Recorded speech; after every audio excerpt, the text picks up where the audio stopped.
This is the Nook podcast. My name is Stephen Murphy. And as we get into this episode and for the subsequent 2 weeks, I want to be very sensitive. We are going to be covering some very deep topics, and I don't want anyone to be caught off guard.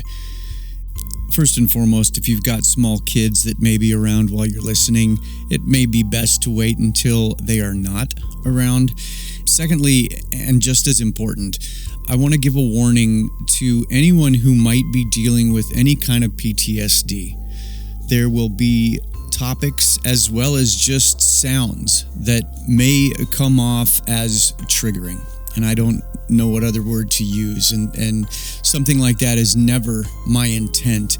It is simply to tell the best story, to immerse my listeners into a world that we hear about but rarely get into the real minutia about what some people are dealing with.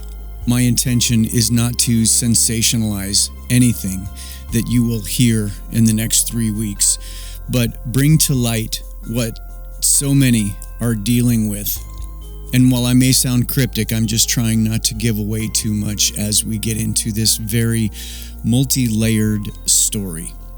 So let me just thank you in advance right now for listening, for your sensitivity, and for an open heart to hear this amazing story.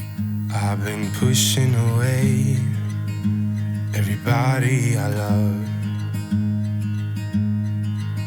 I don't know what to do.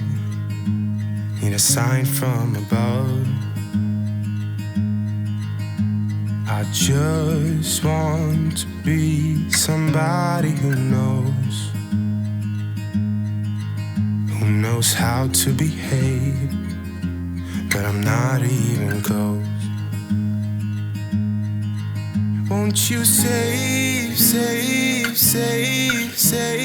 me? Won't you save me? As I said, for the next 3 weeks, we are going to be changing format from the normal flow of what the episodes here at the Nook sound like. I have got the amazing honor of introducing you to Travis. He is a husband, a father, and a United States Marine. If you were to walk by Travis in a store or restaurant, you would probably assume that he is just a guy who lives in the area, a guy who gets up in the morning and goes to work to provide for his family. Just another face in a sea of faces. And for the most part, you would be right. But if you take a closer look, you'd notice that he doesn't walk very fast. His steps might look a bit labored. Now, you're starting to just scratch the surface into a much deeper story. I knew at an early age that I wanted to be a Marine, just because of the Hamburger Hill movie. I love that movie, so that's basically the reason I wanted to be a Marine. And when I moved out here, I became really good friends with a whole bunch of Marines. One was like a mentor to me, and he's the one that got me enlisted. So I knew at an early age that I wanted to be a Marine. I didn't want to. There was nothing else that I wanted to do. So was that like right out of high school you went into that? No. So right out of high school, I was like, all right, I'm going to get my partying out of the way. And then not realizing that, hey, I'm going to travel the world and do all kinds of crazy stuff.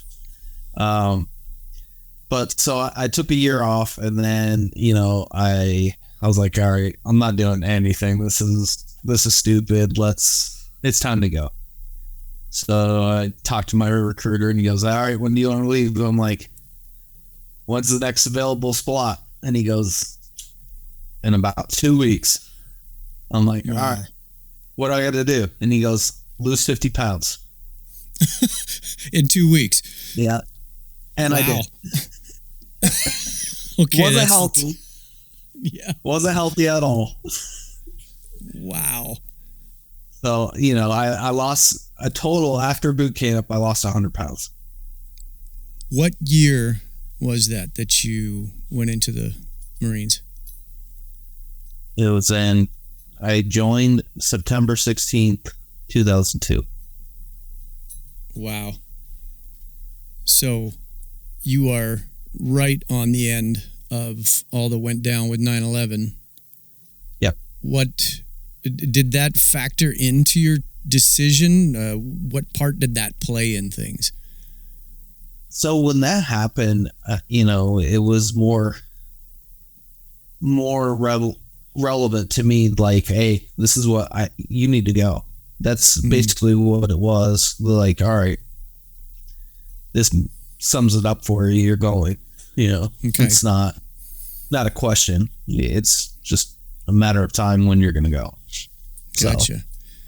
So once you got in, was it at all a surprise for you? Was there anything about it that was unexpected, or was it just like, yeah, this is what I thought and I'm all in? See, everybody has different experiences through like boot camp and stuff like that. I personally enjoyed it. It was physical. You started to learn discipline and just the basics of everything. And I enjoyed it. I enjoyed running, being able to do 3 miles in under 20 minutes and doing 20 pull-ups and 100 sit-ups. That stuff was fun for me, and I enjoyed every minute of that. I made a lot of good friends in that period. One was my best friend who we went in together. And he's no longer around, but he's with me. Gotcha. So once you got through boot camp, what did that next phase of things look like? I mean, was combat just going to be automatic at that point, or were there still some things floating? You still have to go through some training. So we go through SOI, which is basically like a school of infantry. And basically that's just teaching you a little bit more about rifles, all the basic stuff that you need to learn. But from there, I went to Okinawa, Japan. Wow. And then from Okinawa, I went to Australia, Guam. I went all over the place. How long were you in each of those places? So South Korea, I was there for a month, like 33 days for training exercise. Guam, I was there for about 28 days. And this is all just for training. Like, we're training them. We're basically, it's like a war game where we're fighting, teaching them how to be better.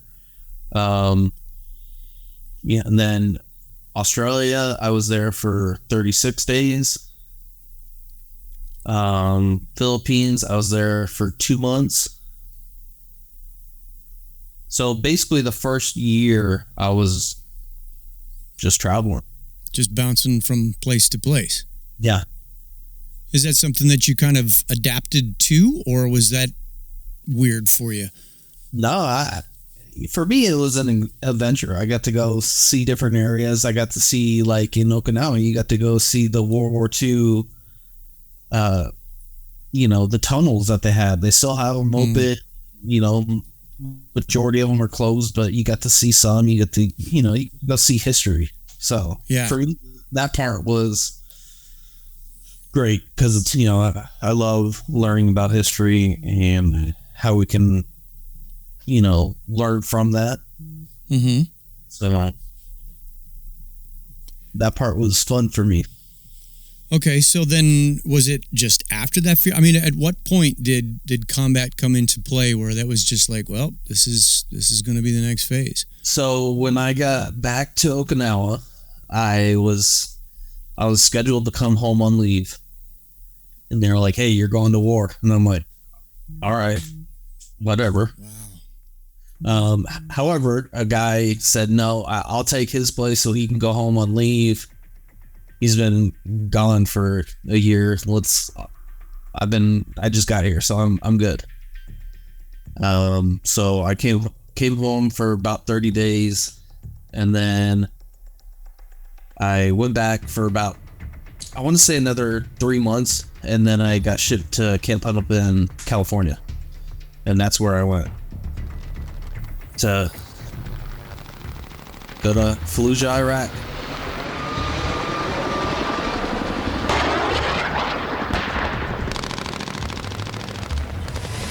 Tanks rumble in. The Americans were in this neighborhood the day before, but maybe the insurgents crept back overnight. The Marines have been told to comb the mosque for weapons, and as they do, the firing starts.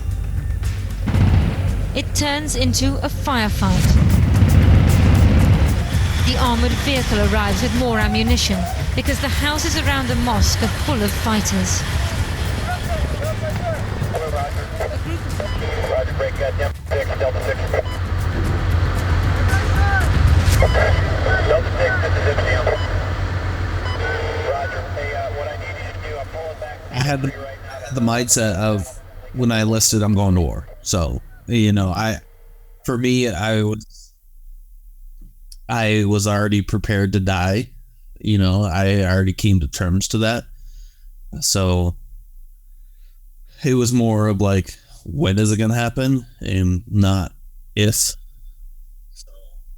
That was my mindset of going in, that was the reality. Do you think that that's the norm for a Marine going into combat, that you're already mentally, or at least somewhat mentally prepared to give up your life? Yeah. I think that's like when we sign up, you know, we're basically giving the government a check for our lives. So, you know, we're going in there willingly to go fight, and we're not going to just back down. We're going to fight until the end. Sure. So is there any way, without diving too deep into, you know, a day to day or anything like that, but once you're actually out there you're at war,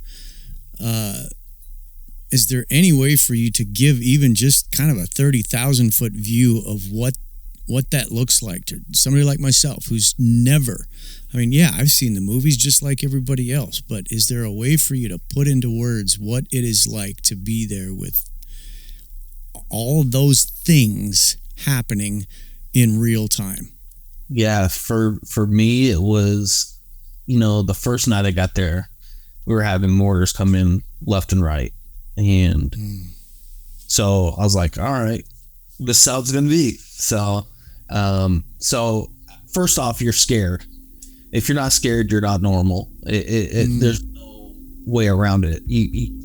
There's got to be some sense of being able to harness that scaredness into performance.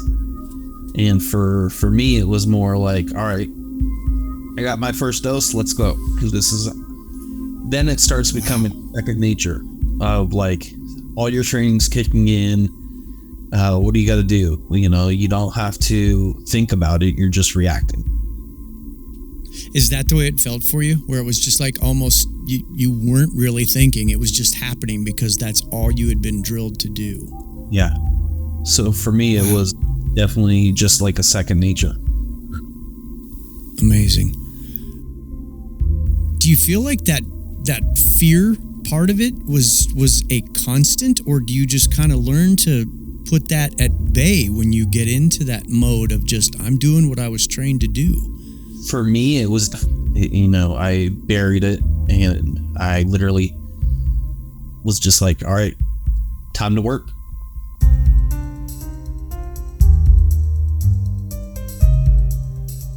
All totaled, Travis spent 5 years in active service with the Marines, with only a fraction of that in combat.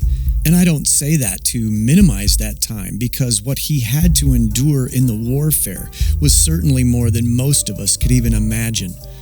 Surviving through gunfire, explosions, and countless injuries might actually be the predictable part of things, whereas dealing with the death of your best friend and then so many others takes the mental and emotional components to an even darker place. That whole time, it really felt like you were going through years and not months. You know, we had so many deaths. Every death, you couldn't really let that set in until later in life. You know, you really have to. You basically have an 8-hour pause. So. Wow. 8 hours, grief, do what you got to do, and then you go back out. Is that's something you just have to contend with as well? Yeah, you know, the first one's the hardest because you don't have anything to compare it to. So you know, the first one for me was my best friend, so it was the hardest for and you know, I just didn't. He was he's the one that brought me to Christ. And at the same time, his death was in part the struggle that I had throughout my career and still today, you know? Yeah. So I was going to say that's like a double whammy, but I hate to even think that there's a category for what that must have been like for you to walk through, especially that it was your best friend, especially that it was the first death that you had to contend with over there. And yet, like, it's what you said, you just got to keep going. Well, for me, it was a big loss. Could I have done something differently? You know, yeah. There, you know, you just live with those. You don't know how to. You know, it's definitely doubt every day. Sure. Well, and I hate to acknowledge that anything that happens with any repetition can become normal, but did that ever really help you prepare for any subsequent death that you had to contend with over there? It's helped me in the way of being able to bury it and move on. Like looking back now, I've, you know, through all the therapy and all the stuff that I've gone through, you know, I come to the realization that I don't let anybody in because of that. I keep them at a one arm's distance, not only for them but for me. Like I don't let anybody in truly, right? You know, friends wise. You know? Yeah. Because you know, we had 14 guys that died within the first 4 months. I am out here alone, 'cause there's nobody left. I need someone to talk to, get this pain on my chest. All the bad things I've done and the people I've hurt. Wanna take that part of me and leave it in the dirt. Won't you save, save, save, save me? Won't you save, save, save, save me? Won't you save?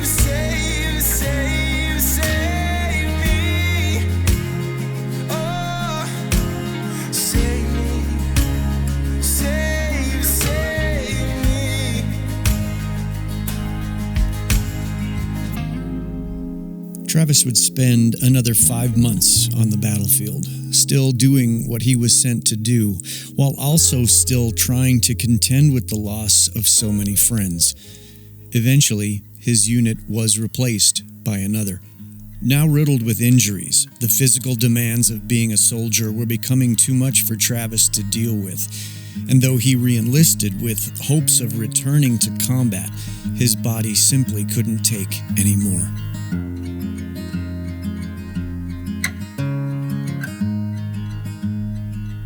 Can you talk a little bit about some of those injuries? Yeah, so I have 3 good discs in the middle of my back. Those are the only good discs. The rest are either compressed or expanded, and that's from IEDs. So my injuries, basically, they were just like, you're unfit or you're a liability to your Marines next to you. And at the time, I was pissed. You know, I didn't feel like I wasn't done. You know, I there's Marines that had legs missing and they were still active, and so I was frustrated, and you know, I was really like, really, you guys are gonna kick me out? I'll do an office job. I'll you know, I just want to stay in. So it was heartbreaking for me leaving the Marines. Well, especially since you've already said that. I mean, you were quite literally ready to give your life for the Marines. Yeah. Whether that was giving it up in battle or giving it in service for decades. I can only imagine the frustration. Then if we could go just past that, what did re-entry to civilian life look like? I mean, what was it a struggle, and what did you do to try to meld into something normal? Well, when I got out, I was lucky. My parents had their own business, so I was able to jump right in there. However, I was taking oxys.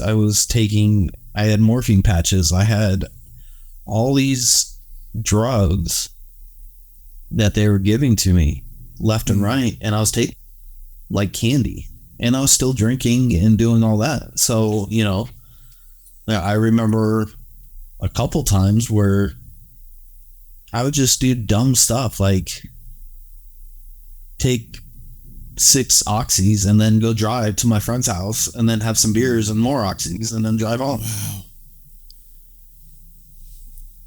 So, it was a struggle of, one, I didn't know at the time the resources, where to go.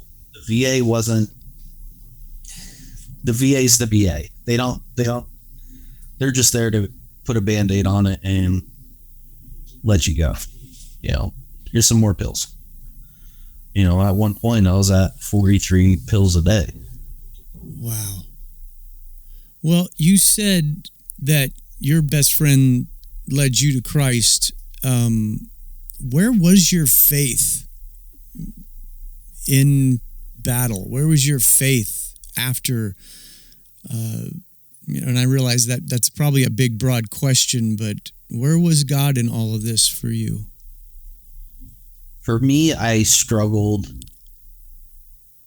with the fact that, one,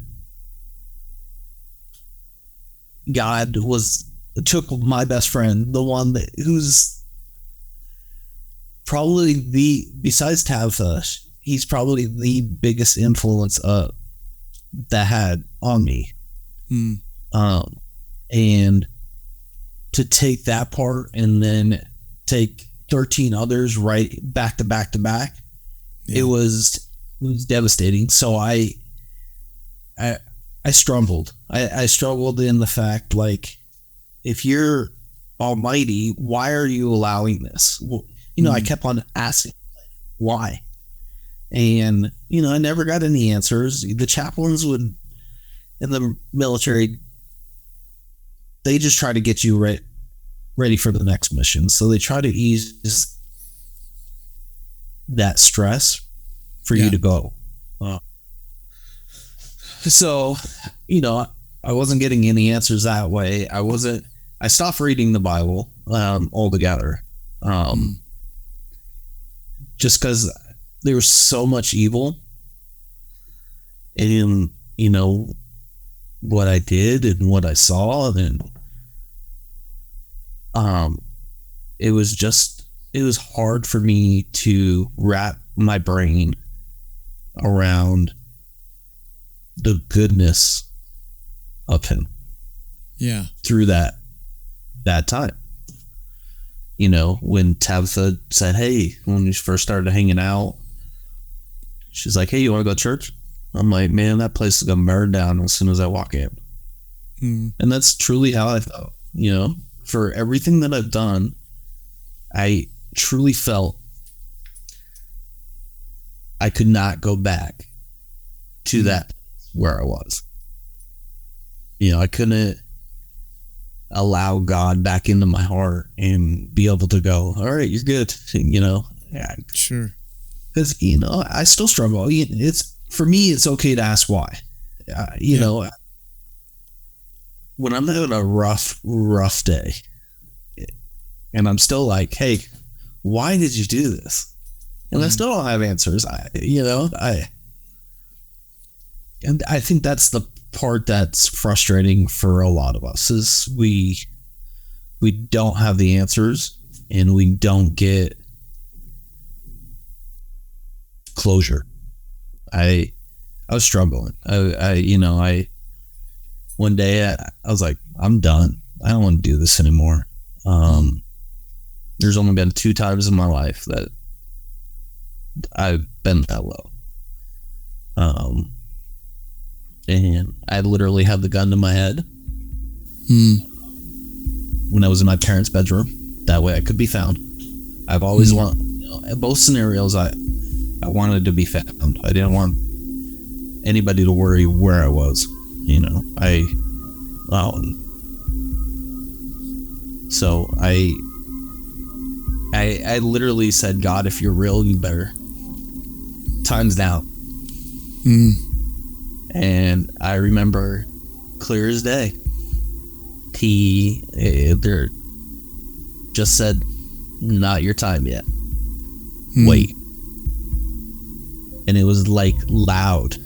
I've never had that before. So I put the gun down, like I lowered my hand and the gun went off. So I had a defective trigger. Wow. Which I didn't even know. It went off right by my foot.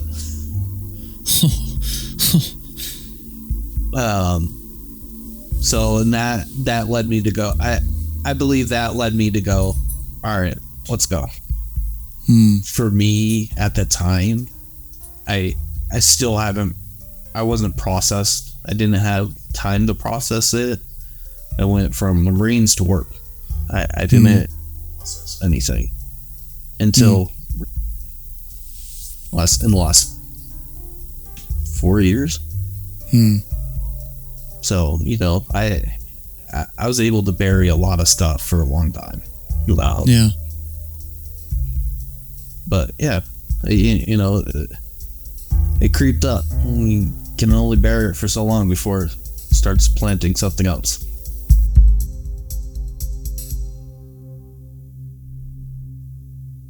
Next time on the Nook, we will meet Tabitha, the woman who would become Travis's wife. What started off as friendship turned serious in a very short amount of time.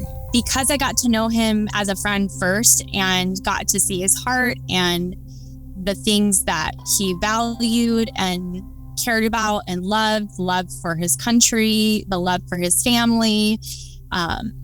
Those were qualities that were important to me. Much the same way that Travis had completely committed himself to his time in the Marines, he went all in on this new relationship, even though he was still dealing with so much mental and physical pain from his past. I knew that he was taking medication through the VA to manage his pain and things like that. And at that time, initially, I didn't think that was the link to the two, him being so happy and in a good mood, and the medication that he was taking to kind of numb the pain that he was feeling. While marriage and family life offered some peace and stability, Travis still had so many internal battles to fight. And so many times I feel like when we were struggling in the beginning and I didn't know how to help and I wasn't equipped in those moments and I didn't know how to communicate, that praying was all I could do. September is National Suicide Prevention Month, and maybe the easy thing to do is give out the National Suicide Hotline number, which is 800-273-8255, and it's monitored 24 hours a day. I would also add that if you're having any kind of thoughts of hurting yourself or others, please talk to someone. Don't put it off another minute. It's a hard step, I get it, but please get some help. God loves you more than you can imagine, and He wants you to have life to the fullest. Thank you so much for listening, and I will catch you here next time for part 2 of this series in the Nook. Won't you save, save, save, save me? Won't you save, save, save, save me? Won't you save, save, save, save me? Oh, save me, save, save me. The Nook Podcast is a production of Sozo Digital Media.